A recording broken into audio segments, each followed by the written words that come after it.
Let's start with your professional journey. You've worked across software engineering, AI, and cybersecurity. Can you tell us a little about your background and what led you to where you are today? I'm Greg McCord. I've been in cybersecurity for well over 20 years at this point.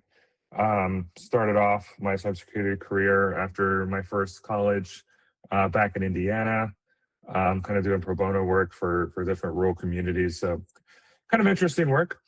And then joined the military active duty service, did that for 6 years. So on the tactical training side, mainly for different commands, which I won't get into, but a really interesting and kind of way to deploy technology to different groups. And then joined defense sector where I was kind of 1 foot in, 1 foot out, if you will, in Europe for another command, kind of building out technologies and helping support our warfighters wherever they are. And then that's when I officially joined back to private and public sector, where I've helped financial organizations with their build out their cybersecurity programs, from large Fortune 500 down to mid-market companies, building their first policies, if you will, and getting them there. For example, like SOC 2 certifications. To most recently, helping a company build out their program and get in our ISO 27001. So kind of a colorful journey from the mix of the military to smaller environments to building security programs. What made you switch to cybersecurity? Really, that kind of idea I can protect a company. Like I had a real passion. Like, okay, well, I understand IT, I understand the technology, but how can I stop bad guys? So I thought, to me, that sounds fun. Now the compliance side is a whole other side of it. That's kind of like, hey, here are the checkboxes you got to go through to make sure that your environment's protected. But the other side of it is too, so how do you stop threat actors, right? If somebody gets in, how do you trace them on whatever path that they're trying to go down to, stop them from doing whatever they're trying to do? You've spent years working in cybersecurity and have seen organizations deal with real incidents. Without revealing any confidential information, can you share a memorable story about a cyber attack on a company and what happened? Yeah, it was that one right there, right? When that breach hits, and you either and a couple of them, like one, you get all the antivirus alerts start coming in, and you're thinking, oh goodness, okay, here we go. Now we've got to jump in and try to figure out what's happening, right? And that one specifically where the alerts came in, I had a new hire that week who was on call for his first on call rotation, and he said, Greg, I don't have access to the tools. I'm like, okay, give me a second. So boom, boom, boom, boom. Now, should I have had access? Smaller company, bear with me, right? So got him access to the tools. He'd never played around with this type of tool before, but he had the gumption, he had the know-how to like really go in and figure it out. So he was able to stay toe to toe with the threat actor while they were in our systems and do the things I was just saying. So he was on one, I was on the other. We were stopping them, and I would give him direction and say, okay, make sure he doesn't run these types of executables and tell me if you start to see, this happening. So he was able to take that direction and apply it to the tools he had while I did the escalation to, leadership. Hey, we have this happening right now. I need these people to wake up to support us so that we can, finish this out containment wise. So that was stressful. A new hire, just me, and then bringing him on, and then really starting an escalation chain, which is something I've been trained on 100 million times, right? But in that environment, very different. So, and each breach is different, no matter the process you have. So, AI seems to be transforming every industry, and cybersecurity is no exception. What are the biggest AI trends you're seeing in cybersecurity today? well, I'm gonna have to say it, right? I think we all know it. I already see the smile there. AI is there, right? And I think that's kind of been front and center for a lot of the conversations I've been involved in.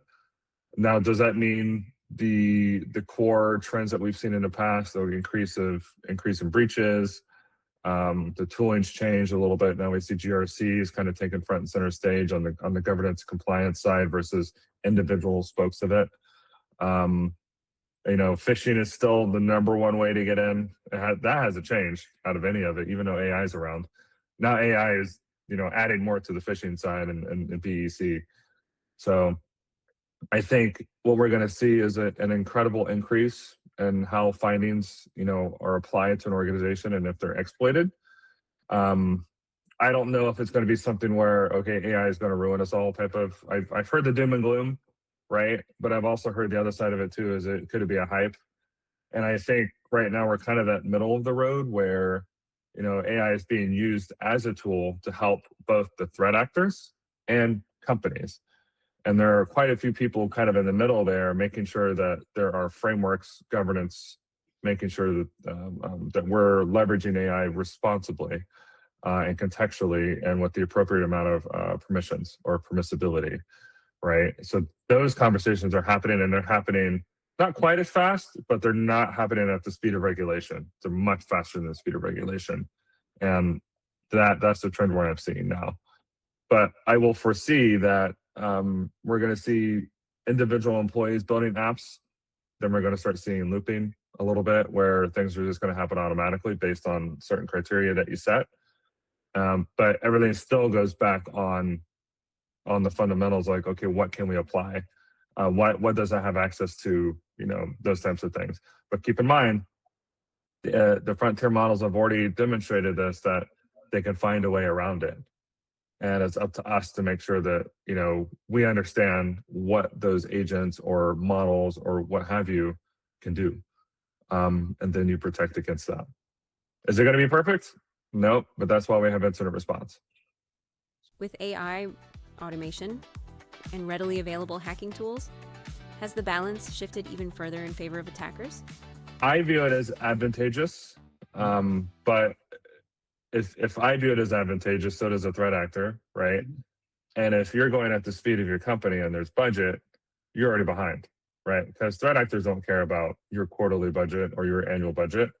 They care about their financial incentive and advantage to exploit a situation, right?